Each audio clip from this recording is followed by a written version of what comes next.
jamais, jamais. Et mettez-vous à la place de votre enfant. Si vous aviez un cauchemar, une angoisse la nuit, et que votre conjoint vous dise oh, reste avec tes angoisses, vous diriez bah, il m'aime pas. Le petit se dit bon, j'appelle, je suis en détresse, personne ne vient, je n'appelle plus. L'enfant il pleure pas pour rien, hein. Il pleure toujours pour quelque chose. Et en fait, qu'est-ce qu'il faudrait idéalement?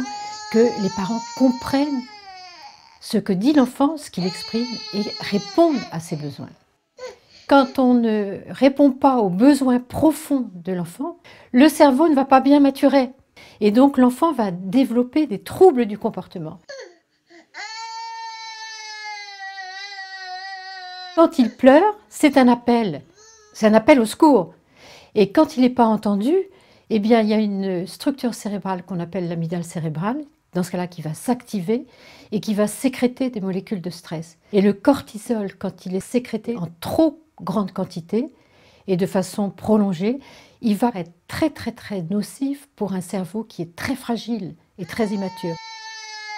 Certains parents disent « Ah oui, mais on m'a dit qu'il faut attendre quelques minutes et puis le lendemain un peu plus et tout ». Mais ça, non!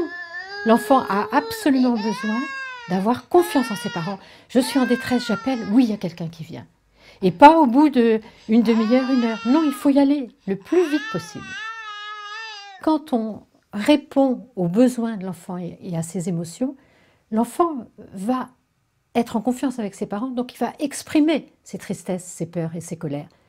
Donc c'est beaucoup plus facile d'avoir un enfant sage, qui ne s'exprime pas.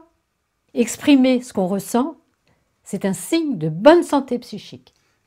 Et donc c'est extrêmement important de comprendre que les humains ont besoin d'être connectés avec leurs émotions.